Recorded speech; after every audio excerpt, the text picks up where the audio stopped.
Hello students, welcome to my YouTube channel.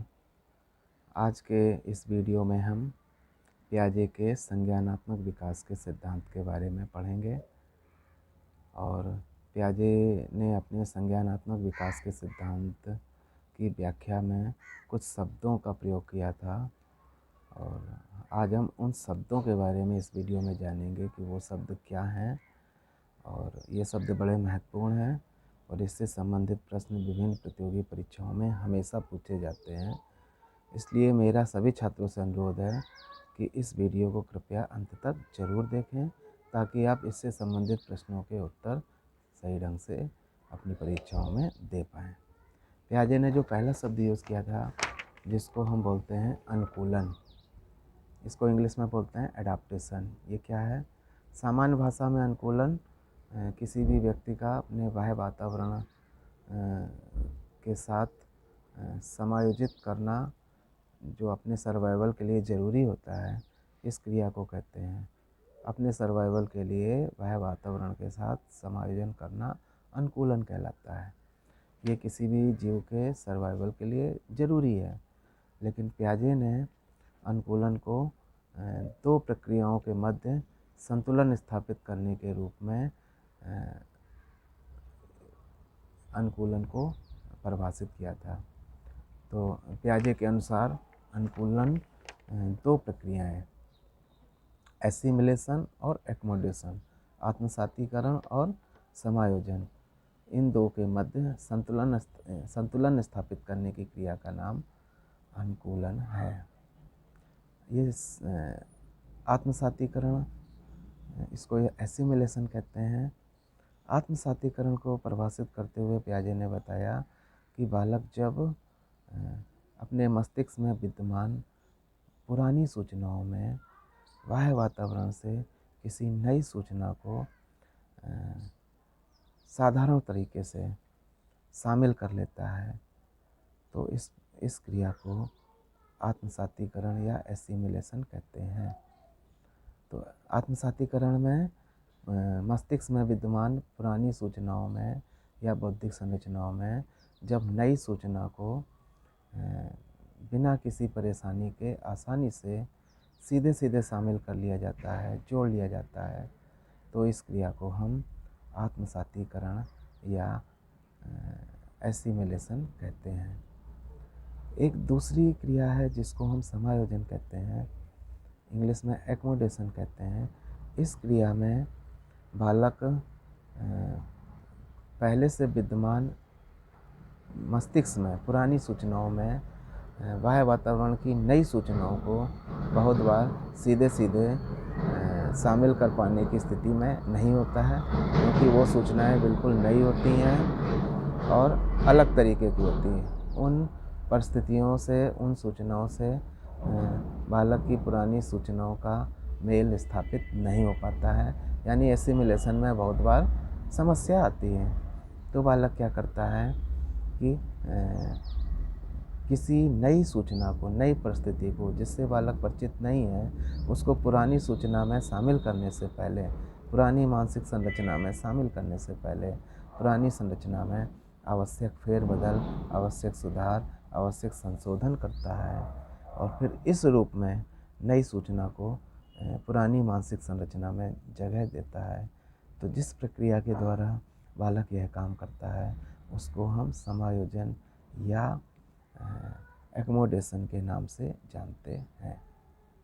तो ये दोनों बहुत महत्वपूर्ण हैं। इसको हम एक उदाहरण के माध्यम से भी समझ सकते हैं कि जैसे बच्चे के सामने अगर पहली बार मान लो कोई कुत्ता आया या कुत्ते का बच्चा आया, तो बालक की माँ ने उसको बताया कि ये कुत्ता है, तो उसने कुत्ता को देखते हुए कुत्ते से संबंधित उसने सारी चीज़ें अपने दिमाग में स्टोर कर ली, कि जैसे कुत्ते के एक पूँछ होती है, उसके 4 पैर होती है और कुत्ता ऐसा दिखता है। तो ये उसने जो पुरानी संरचना थी, उसमें ये इन सब इन्फॉर्मेशन को आराम से स्टोर कर लिया। फिर अगली बार कुत्ता, मान लो पहले जो कुत्ता देखा था वो भूरे रंग का था, ब्राउन कलर का था। अगली बार कुत्ता दूसरे कलर का सामने आ गया, मान लो वाइट कलर का आ गया, तो जब वो वाइट कलर के कुत्ते को देखेगा बच्चा, तो वो पुरानी सूचनाओं से वो सामने नए नए जो स्थिति है, परिस्थिति है, या उससे मैच करता है, दिखता है कि ये इसके भी 4 पैर हैं, 1 पूँछ है, और पुराने में कुत्ता ब्राउन कलर का था। तो उसकी माँ बताती है कि ये भी कुत्ता है, लेकिन ये इसका कलर सफ़ेद है। तब उसने पुरानी सूचना में स्टोर कर लिया, एसिमुलेट कर लिया कि कुत्ते का रंग भूरा भी होता है और कुत्ते का रंग सफ़ेद भी होता है। तो यानी इस नई जानकारी को पुरानी जानकारी में बालक को जोड़ने में कोई समस्या नहीं हुई, कोई संशोधन करने की ज़रूरत नहीं हुई। तो इस क्रिया को हम एसिमिलेशन के नाम से जानते हैं। फिर क्या हुआ कि अगली बार बच्चे के सामने कुत्ते की जगह बिल्ली आ गई। अब उसने पुरानी सूचनाओं के आधार पर फिर से स्टोर करना शुरू किया कि इसके भी 4 पैर हैं, इसके भी 1 पूँछ है। मान लो वो भी सफ़ेद रंग की थी, उसी साइज की थी, तो उसने कहा ये भी सफ़ेद रंग की है। लेकिन उसी टाइम बिल्ली ने क्या किया, बोल दिया म्याऊं। तब उसकी माँ ने बताया कि ये बिल्ली है और ये म्याऊं करती है और कुत्ता भौंकता है।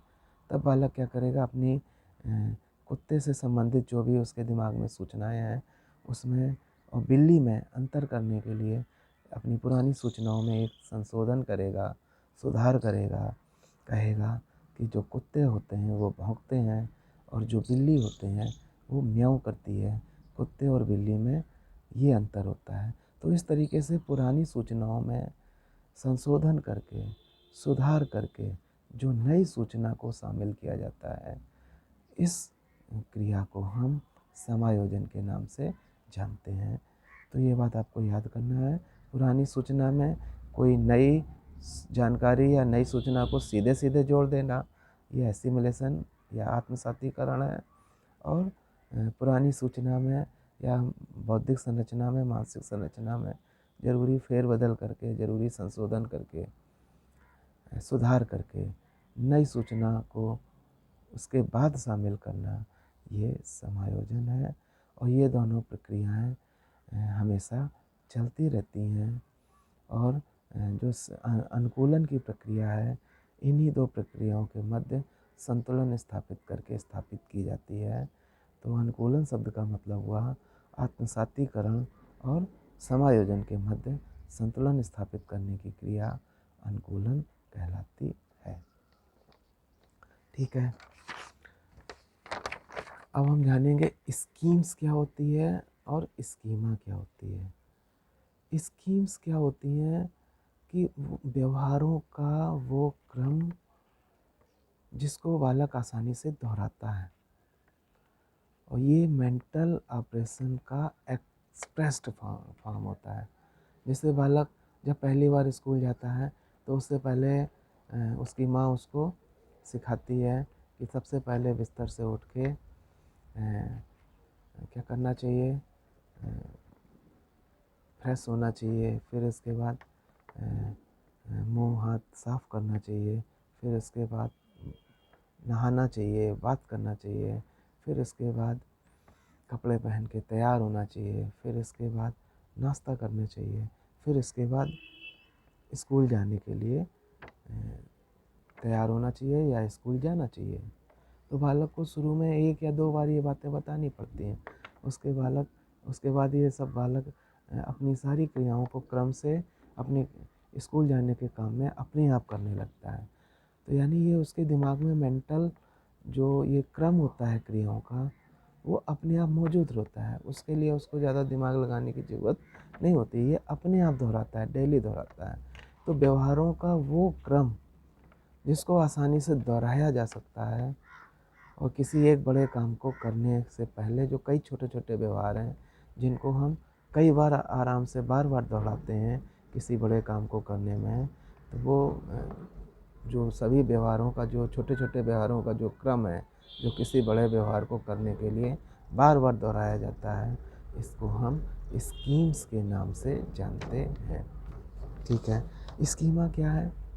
स्कीमा होता है हमारा, क्या होता है, किसी वस्तु या जानकारी या घटना के प्रति हमारा देखने का जो नज़रिया है, जो हमारा व्यू पॉइंट है, जो हमारी समझ है, इसको पियाजे ने स्कीमा का नाम दिया था। और हमारी समझ में, हमारे नज़रिए में, हमारी सोच में हम समय के साथ, बढ़ती आयु के साथ हम क्या करते हैं, अपने पुराने स्कीमा में आवश्यकता अनुसार बहुत सी नई सूचनाओं को या तो शामिल करते हैं एसिमिलेशन के द्वारा या एक्मोडेशन के द्वारा।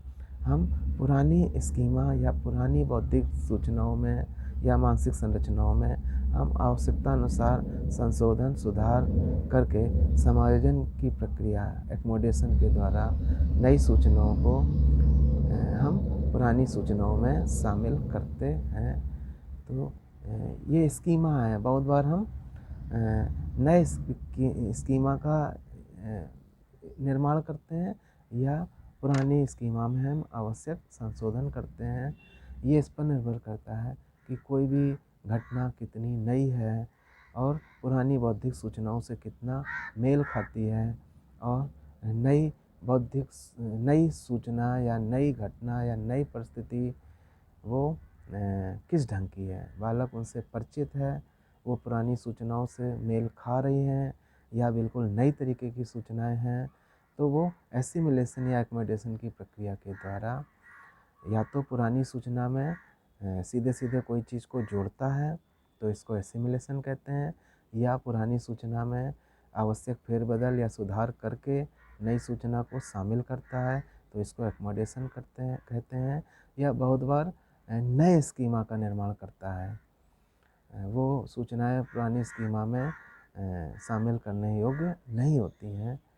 तो ये सब क्रियाएं समायोजन या एक्मोडेशन की प्रक्रिया के द्वारा की जाती है। तो ये सब स्कीमा है। स्कीमा हमारा चीज़ों को देखने का नज़रिया है। ठीक है, जैसे किसी का नज़रिया होगा कि टीचर कैसे होने चाहिए, तो कोई सोचता है कि टीचर कैसा होना चाहिए, उसका सादा जीवन, उच्च विचार होना चाहिए, टीचर के कपड़े सादगी भरे होने चाहिए, और टीचर को अपना ज्ञान उसके पास भरपूर होना चाहिए। लेकिन कोई ये भी सोच सकता है, दूसरे का नज़रिया ये हो सकता है कि टीचर भी एक इंसान है, वो भी अपने ढंग से अपनी पसंद के कपड़े पहन सकता है, अपने पसंद से जीवन जी सकता है। तो ये व्यक्ति की अपनी अपनी सोच है, अपनी अपनी नज़रिया है। हर एक का चीज़ों को देखने का नज़रिया, व्यू पॉइंट, उसके पास जो पुराने अनुभव हैं, पुराने ज्ञान संरचना है, उस पर डिपेंड करता है। तो ये बालक अपने पुरानी ज्ञान संरचना, पुराना अनुभव या पुराने नज़रिए में समय के साथ परिवर्तन करता है। इसी के माध्यम से वो समय के साथ वह वातावरण को ज़्यादा अच्छे ढंग से समझ पाता है, ज़्यादा अच्छे ढंग से जान पाता है, और नई नई परिस्थितियों के साथ समायोजन स्थापित या तालमेल स्थापित कर पाता है। तो स्कीम्स जाना, स्कीमा जाना।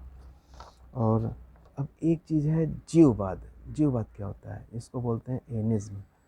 ये बालक जब जो 2 साल का नहीं होता है तो शुरुआती 4-6 महीने तक, 7-8 महीने तक, शुरुआत में मतलब 2 साल के पहले की जो अवस्था होती है, जन्म के शुरुआती महीनों में बालक इस लायक नहीं होता है कि वो सजीव में और निर्जीव में अंतर कर सके।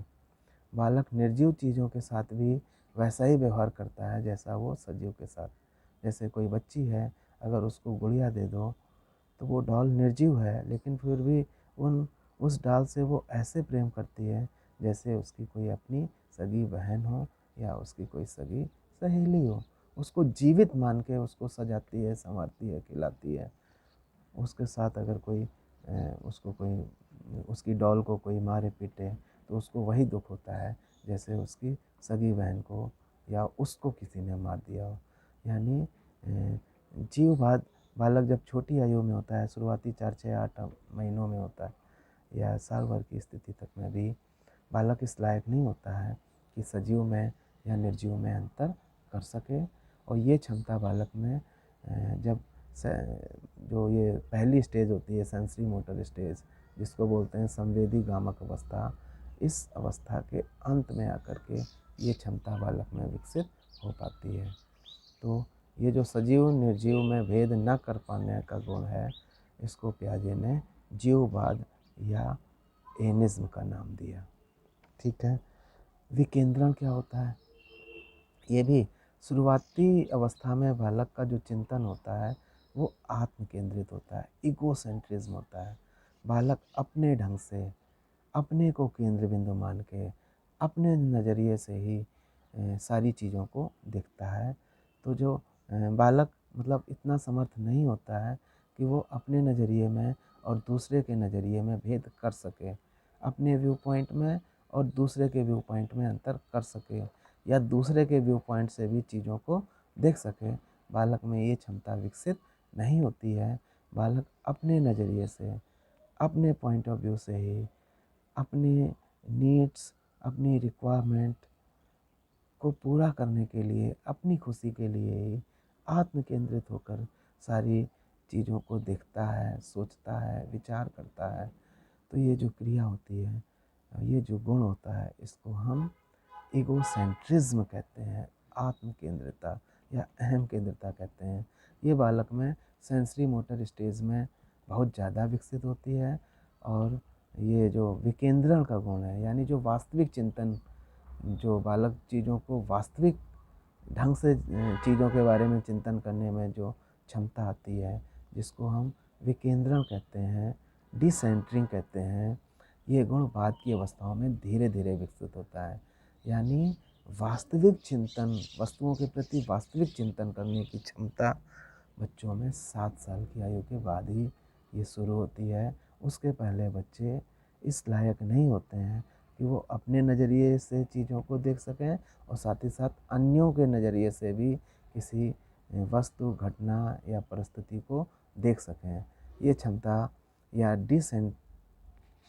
डिसेंट्रेशन या डिसेंट्रलाइजिंग विकेंद्रण का गुण बालक में 7 वर्ष की आयु के बाद ही विकसित होना शुरू होता है। 7 वर्ष के पहले व्यक्ति में अहम केंद्रिता या ईगोसेंट्रिज्म ही हावी होती है। लेकिन ईगोसेंट्रिज्म का जो गुण है शुरुआती अवस्था में ज़्यादा होता है और 2 साल के बाद ये इस गुण में कमी आने लगती है। और 7 वर्ष तक की आयु में ईगोसेंट्रिज्म का गुण कम मात्रा में ही सही लेकिन विद्यमान रहता है। लेकिन 7 वर्ष की आयु के बाद बालक इतना समर्थ हो पाता है कि वो वास्तविक चिंतन कर सके, अपने नज़रिए से व अन्यों के नज़रिए से भी चीज़ों को निष्पक्ष होकर के देख सके। तो ये जो गुण होता है, इसको हम विकेंद्रण के नाम से जानते हैं।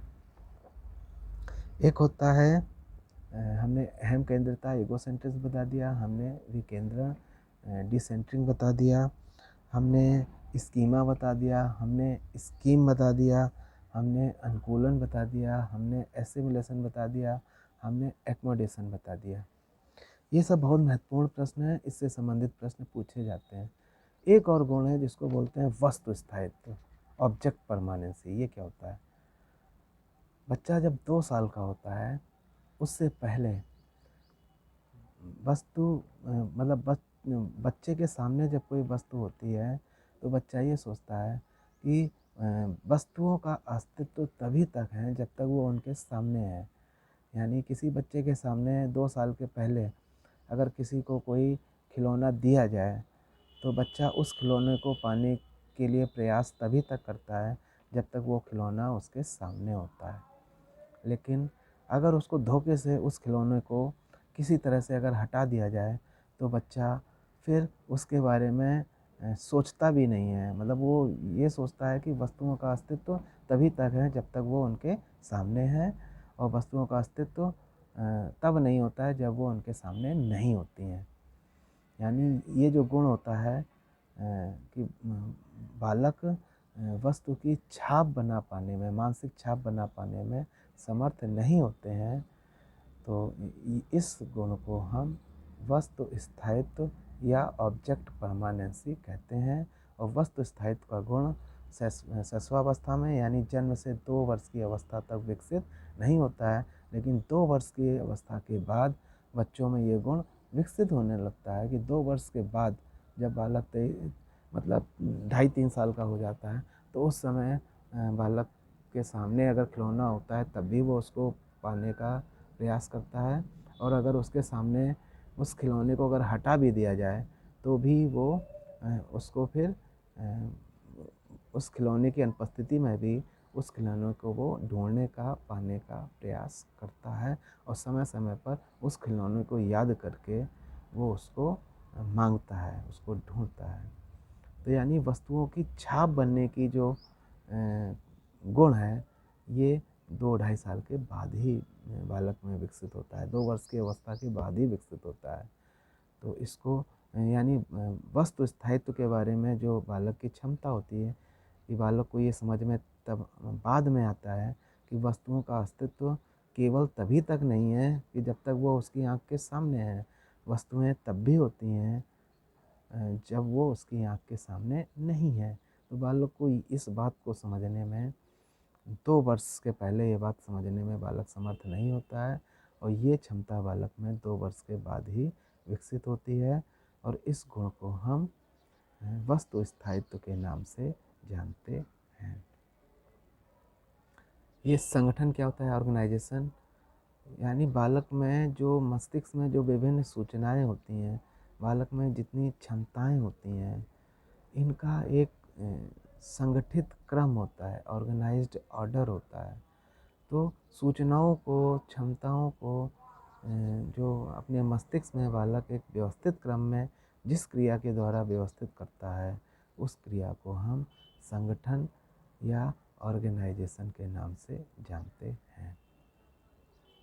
ठीक है, तो आज हम लोगों ने जो महत्वपूर्ण शब्द हैं, जो पियाजे ने अपने संज्ञानात्मक सिद्धांत के संबंध में दिए थे, हमने इनके बारे में जाना। और मेरा अगर ये प्रयास आपको समझ में आया हो तो कृपया इस वीडियो को ज़्यादा से ज़्यादा लाइक करें, इस पर अपने कमेंट्स दें, और मेरे चैनल को सब्सक्राइब कर लें। और अगले वीडियो में हम ये बताएंगे कि पियाजे ने अपने संज्ञानात्मक विकास की जो अवस्थाएं दी थीं, वो अवस्थाएं कौन कौन सी हैं, और उन अवस्थाओं में हर अवस्था की क्या विशेषताएं हैं, तो उसको हम अगले वीडियो में डिस्कस करेंगे। इस वीडियो में केवल हमने उन शब्दों को डिस्कस किया है जो पियाजे ने अपने सिद्धांत की व्याख्या करते समय इसका प्रयोग किया था, और इससे संबंधित प्रश्न विभिन्न प्रतियोगी परीक्षाओं में हमेशा पूछे जाते हैं। तो इन शब्दों को कृपया ध्यानपूर्वक सुनें, समझें और अपने दिमाग में बैठाएं, ताकि इन शब्दों से संबंधित प्रश्नों के उत्तर विभिन्न प्रतियोगी परीक्षाओं में आप अच्छे ढंग से दे पाएँ। धन्यवाद।